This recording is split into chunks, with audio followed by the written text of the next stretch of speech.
Hey, I'm golf broadcaster Matt Adams. The updated and expanded second edition of my book, The Golf Round I'll Never Forget, Golf's Biggest Stars Recall Their Finest Moments, is now available. Readers can expect to march with Arnie's Army at the 1960 U.S. Open, relive Jack Nicklaus's remarkable 1986 Masters win, and be amazed by the Tiger Slam. The Golf Round I'll Never Forget, Golf's Biggest Stars Recall Their Finest Moments. Pick it up where fine books are sold, including BarnesandNoble.com and Amazon.com. This is Jeremy McFarland for the Football is Family podcast. You ever wonder why the NFL has dominated television ratings for over 20 years? Ever wonder why so many fans follow their home team with almost religious zeal? Ever wonder why we love the NFL and even college football so much? Questions like these are brought up on today's episode of the Football is Family podcast with special guest Darin Hayes from the Football Pigskin Dispatch. We delve into what makes the NFL so special and why fans follow the sport so fervently. If you'd like to be part of the Football is Family podcast, new episodes drop each and every Thursday. You can follow us on Twitter at Jeremy_McFarland and on the Football is Family Facebook page. Also, hop over to the Sports History Network website and check out some of the great other podcasts that our family has to offer.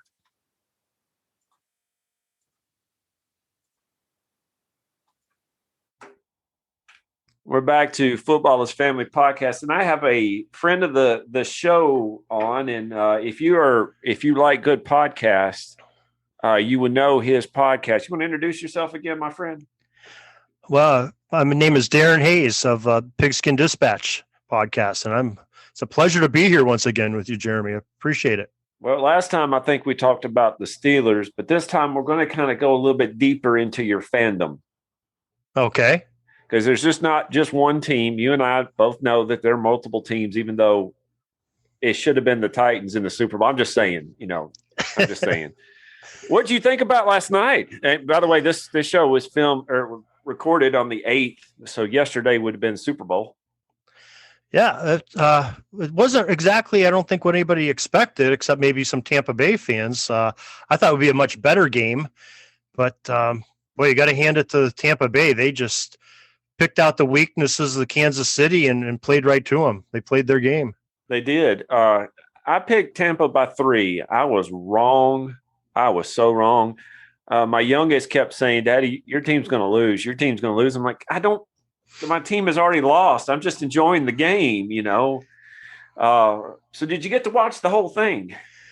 Yeah, I did. I watched, maybe not like the last 30 seconds. It's out of question by then, but it was interesting. I mean, if you really watch what Tampa Bay did to attack, especially defensively, I mean, they smelled blood in the water with those 2 starting tackles out for KC, and I think they just went after him. Barrett and JPP, and they just manhandled those poor guys that came in to substitute tackle, and it was evident. I think I read today they had the one tackle gave up 13 pressures on the quarterback. The other one gave out a dozen. So you had 25 pressures with just Barrett and Pierre-Paul, coming in. Now, I remember, and you probably, I cannot remember the year, but I remember when Eric Fisher was taken, I believe, 1st overall or 2nd overall in the draft. And people were like, well, that's a horrible choice. Well, was it? Oh yeah, it showed up with him not there yesterday. That's for sure. Well, he definitely is a big piece to their puzzle. Patrick Mahomes looked almost human yesterday. My dad was commenting about how he was throwing the ball, but I was like, you know what? When you're on the ground 90% of the time, you're going to try to get the ball out as many times as you can. I mean, that man. I mean, he really had a nice game. I mean, people can look at his stats all you want. He's running for his life on a bad toe. He's had the bad toe for a couple weeks now, 3 weeks, 2nd or 3rd game he's had the bad toe in. But just a couple of those drops that his teammates had, they were just 2 he threw to the end zone. Yes. I mean, hitting guys in the face mask, and they're professional receivers. I mean, they had to be coming down with at least one of those balls. Well, that one that was hit in the face mask, I thought it was going to impale the guy in the head. That was a bullet. Yeah, that was the one to the running back, I believe. I can't remember. All I remember is that his head being knocked backwards because of the force of the pass. And I mean, there was one to Hill that was in the end zone too, I believe, that sort of went through his hands too. That, I mean, those could have been difference makers. The one the tight end dropped on the 3rd and long, which would have moved the sticks early in the game. Well, what did you think about the Vince Lombardi commercial at the very beginning and seeing his hologram? I mean, I was more impressed with before the hologram, before they showed in the stadium, when they showed him walking through the field and walking by, different people and things like that, and him talking. I'm sitting there going, wow, that's impressive. It looks like it's really him. When they put it in the stadium on the screen, it looked more computer graphic wise. It sort of lost some of its flavor to me. But I mean, the message was awesome. Oh, it was. This year, and you probably were affected like I am, or like everybody else. This year and last year definitely have thrown a lot of things off. But I was listening to talk radio today, and the sportscaster was talking about how football has helped us through more than what we realize. Oh, I agree. I mean, just think about we sort of lost a good part of the seasons on the other sports. Basketball, those guys didn't have a chance. Hockey really didn't have a chance back when they were supposed to be being played. But the NFL came up with a plan by watching some of the other sports that were going on. Baseball was, sort of half their season was gone. But the NFL had a plan and they stuck to it and everything done on time. There was a couple games that were late, pushed back, like the Titans pushing the Steelers, losing their bye game, but we won't talk about that. Now we're getting to personal things here. But I mean, I'm impressed with what the NFL did. I mean, I think they had a plan. They stuck to it. They kept their players as safe as they could. Was it perfect? No, but they had to push some games to Tuesdays and Wednesdays, or maybe miss a week, but they got the playoffs off on time without a lot of people missing, except maybe the Cleveland Browns are the first round of the playoffs, but they still played tremendously. And they got the Super Bowl on time and everybody enjoyed it. And it helped the nation forget about the problems, I think, for a little bit. It gave you some normalcy to the world. So what are you going to do from here till August? I watch a lot of football tape and listen to a lot of podcasts. Oh, there you go. Like the Pigskin Dispatch every day. Yeah, that can be one. That can be one. You have, if I did the math correctly, the Steelers have won 6 Super Bowls. 6 Super Bowls. And they have been in 8.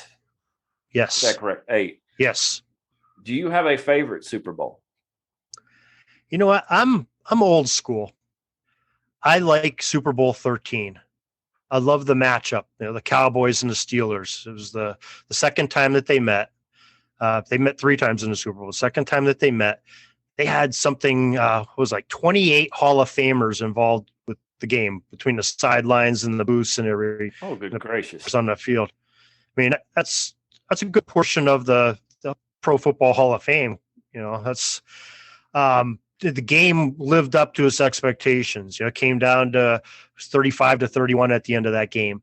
That's a game Dallas had to settle for a field goal near the end of the first half when Jackie Smith dropped that pass in the end zone wide open, which was definitely a game changer. 4-point swing and they lost by 4. But it was just everything. You had 2 great quarterbacks, Hall of Fame quarterbacks. You had 2 great running backs, 3 if you count Blyer. The wide receivers, between the Pearsons on Dallas, and you had Stallworth and Swan on Pittsburgh. It was just everything that in the defenses, the personalities on the defenses. You had Hollywood Henderson and him a lot of chatter before the game, and insult and Bradshaw, and that got Jack Lambert upset and Mean Joe Green upset. It's just great. It's just great football. I love that old stuff. It doesn't get much better than that. Was that the one where he said he couldn't spell cat if you gave him the C and the A? Yeah, it was something to that effect, right? Yeah, Terry Bradshaw made being dumb into an art form. He knew what he was doing. He knew exactly what he was doing. Oh yeah, he's a much more intelligent person than he's ever been given credit for, I think. Yeah, I tell you what. I watched the video of it, and I believe that Super Bowl, if the Steelers were not in the way, the Cowboys would have had a lot more Super Bowls in the 70s. And I think the Steelers stood in between the Cowboys and basically owning the 70s. I think that's true, and I think maybe the Oilers and the Raiders might argue with that, because I think the Oilers definitely had the Steelers in the way, and especially the end of the 70s, they had some tremendous teams. They were well coached and just couldn't get past that AFC Championship game. I think they met 2 or 3 times in a row. And they got cheated out of one of them. But again, we're not harboring any old feelings today, are we? But the reason I had it on here, because in your podcast, and I listen to every one of them, enjoy them. Thank you. I give credit when credit's due. In your podcast, you take the history of the sport and you make it apply to the situation at hand. Okay. You don't give us just facts. You say, well, this is the facts and here's how it applies. And that's something, like the birthdays and the events. You give us a little backstory and talk how it applies. And then I've heard you even use it and say, well, this is how it applies today. You are the person that I think would best answer this, because I wanted to know what makes football, especially NFL, America's sport.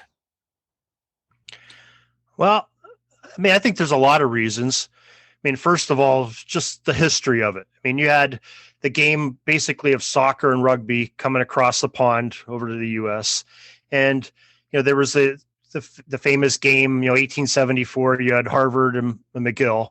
McGill was a Canadian school. There's a Canadian school, and they played rugby. They sort of introduced rugby into American collegiate sports, which Harvard adopted. Everybody else was still playing basically a variation of soccer. But 1880, Walter Camp, when he came up with the line of scrimmage and the snap and the quarterback position and the center and downs and distance, that was an American making an American game of something, being very innovative, and it sort of that ball rolling. I think that's why we can call it an American game. Canada has a great part in that too, but it was Camp coming up the down and distance in the scrimmage that really set it apart from rugby, sort of broke the tie there. I think you can go on through history and you get into especially the NFL, their sort of watershed moment was probably that 1958 championship game. It really created a lot of popularity, because before that, baseball was king. There was in college football to some extent, but that really put the NFL and pro football on the map, and it sort of paved the way for the AFL to come out a couple years later because of the popularity of that one game. I think that's what it did. And the NFL just sort of grew from that, and sort of some point with Super Bowls, it really surpassed baseball. And I was looking at some stats today of television. Why is football America's game now? And just television is the perfect. Football is a perfect game for television, and much more so than any other sport. And here's my proof. Television audiences. The largest television audience to watch a World Series game was 1978, the Dodgers and the Yankees. They had 44 million watch one of their games. NCAA basketball, biggest game ever watched, 35.1 million, Michigan State, Indiana in 1979. NASCAR's Daytona 500. The highest Daytona 500 I could find in my research was 23 million viewers on television.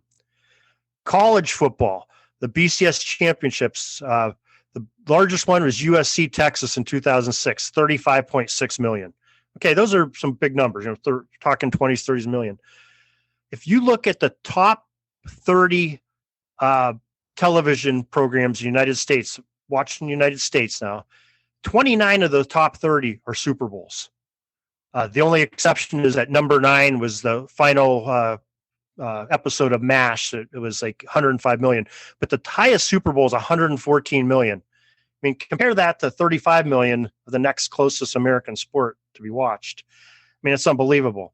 If you go to worldwide sports, there's Olympic Games and some boxing fights around the world that were a little bit higher than the Super Bowls. But American sports, that's why I think football is America's sport. Television is one of the main reasons. Well, you and I had the same idea. I looked up the top 3 or the top 5 viewed episodes or shows this past year. Mm-hmm. Number 1 was, I believe, Monday Night Football. Number 3 was Thursday Night Football. Number 3 was Sunday Night Football. Number 4 was Thursday Night Football. Well, yeah. I mean, what does that tell you? Yeah, and there's a lot of good programs out there, and there's a lot of things people can watch. Yeah. Well, since they got rid of since Big Bang Theory went off the air, it's kind of hard to watch some of these things. But no, you're right. And the thing is, John Eisenberg wrote a great book called The League, and in one of it, he was talking about how in one of the chapters he talked about how football was made for television because of the size of the ball and because of the fluid motion. Baseball was too small. I've been to several hockey games. It's great to watch in person, but it's hard to watch on TV. I agree. I like listening to it on the radio, but it's hard to watch on TV. But football can be watched on television, in public, and on the radio. It fits everything that America does. And now you got it on the phone. You can take it anywhere. Right. You're saying that it's America has a lot of good things. We were talking a little bit about Scotland and being Scottish Irish. Both of us have roots in Scotland and Ireland. America takes a lot of what the old world has and makes it their own. It washes up on our shore and we make it our own. And that's a good way to say it. Yeah, you talk about rugby, you talk about soccer. Well, what did we make out of it? We made foot soccer, basically. Right. And it becomes, but the thing about the Super Bowl that really gets me, and I was trying to explain to my family yesterday, is the halftime show. The halftime show, that is a very recent thing that make it as big as it was. What did you think about yesterday's halftime show? Well, I'm not that familiar with the artists that played, but I can tell you one thing. My wife is not a football fan. She tolerates football in our house because she has to, because there's so much of it in our home. But she every year wants to watch Super Bowl. And yesterday she sat down with me. She goes, "I'm going to watch the game with you." I said, "Oh, great." I said, "What part of the game are you going to enjoy?" She goes, "Oh, I'm just watching. I want the commercials and the halftime show." I mean, that's become part of the spectacle of the Super Bowl. The halftime show and those commercials, which I still don't understand, but people.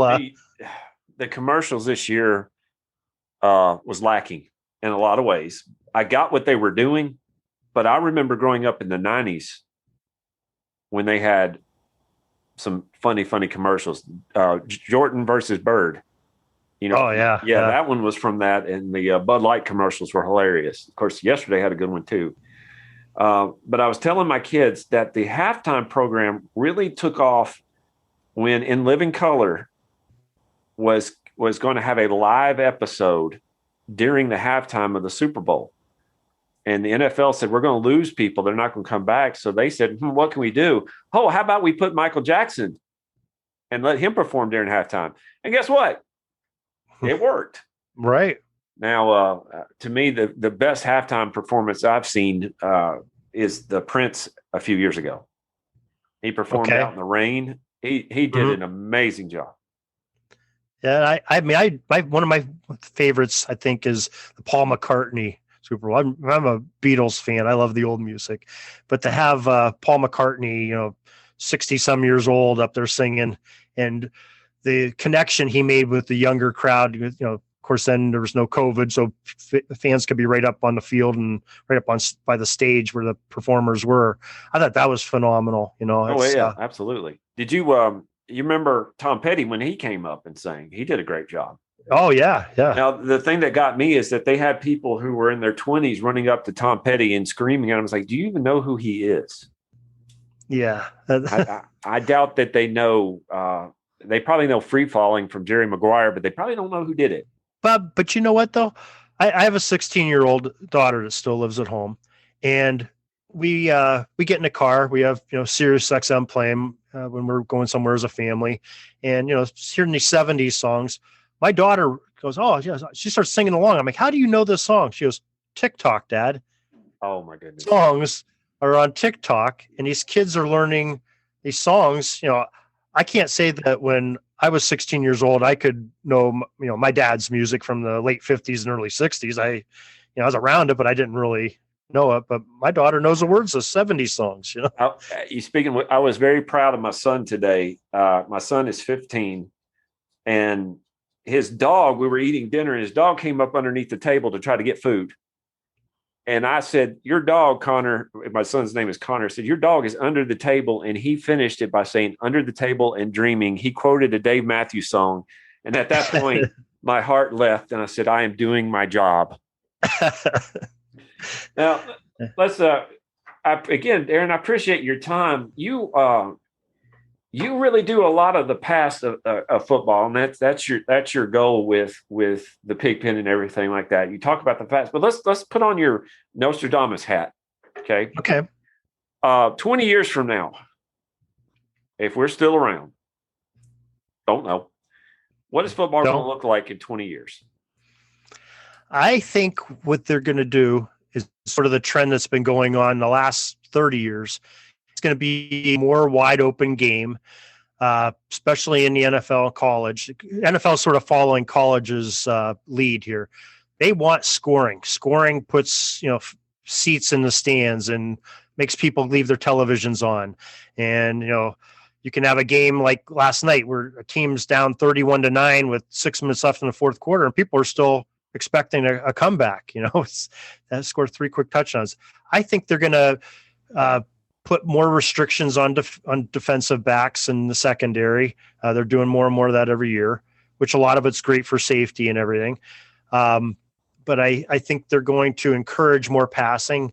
Maybe they'll allow more motion, almost, dare I say, go like the Canadian game where you can have more than one man in motion in the backfield. I think they might start doing some things like that, open up football even a little bit more so there's more scoring, because that's what they seem to trend towards. You think that safety will come as a result of some of this? Oh, I think definitely safety's involved in it. I mean, I think they're going to have, some of the equipment I think is going to get better. You see helmets getting better and better every year. They're doing a lot of science into the pads and everything. They're looking at some of the pads. Like, how many players do you see now at the college in the professional level that wear pads below the belt? I don't think I see anybody wearing knee pads and thigh pads anymore. It's rare in the game. I don't see them very often. No, but years ago, everybody wore them. Maybe a receiver would take their knee pads out for get more speed, but the shoulder pads are smaller than they were 20 years ago. I think that's what they're doing. They're trying to make a sleeker design for the players to be more comfortable, be more fluid, to encourage scoring and better activity. So well, I think I found that sometimes having more pads actually doesn't help with safety. I agree. And I think, well, how's that the case? If you ever watched, if a car hits another car going fast, the car explodes.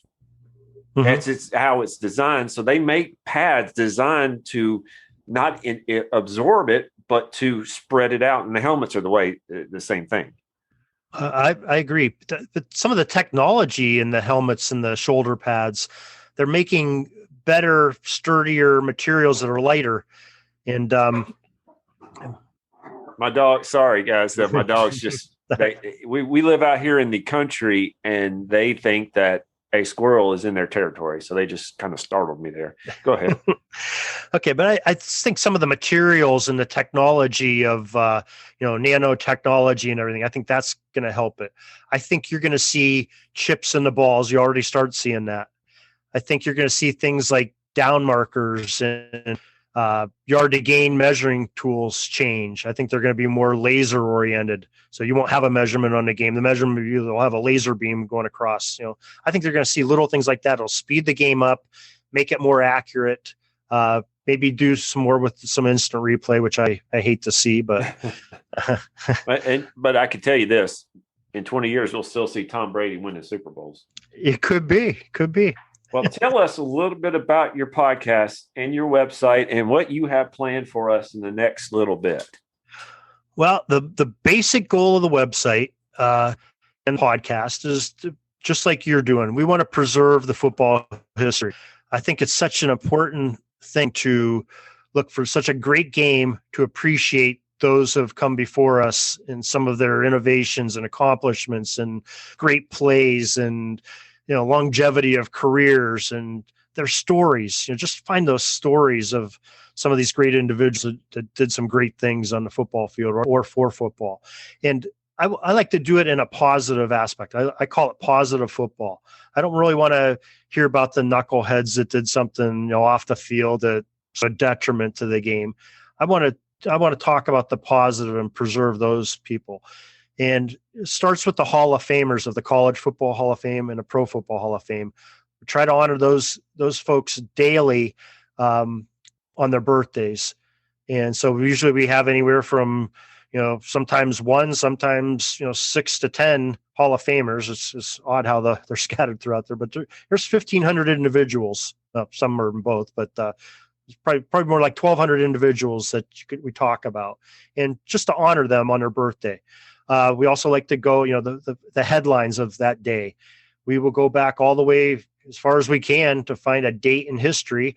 If it's February 10th, we try to find everything that happened on February 10th. And content shrinks up a little bit, once you get in that second week of February all the way till August. But there's still tidbits out there, and there's little nuggets that we try to share with everybody. And that's just part of our duty of paying homage to the football nostalgia.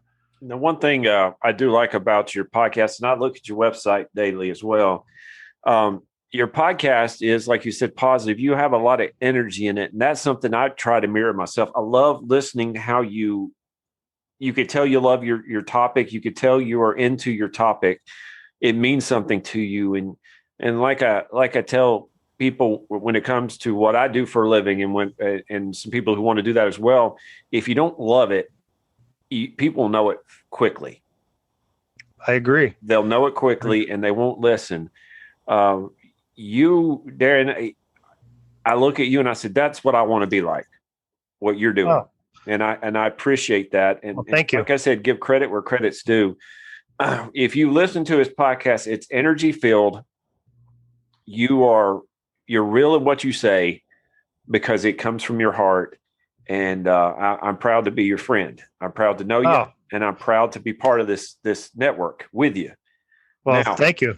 Now, here's the thing I want from you. When you make a book, put all this together, say that you knew me. Yeah.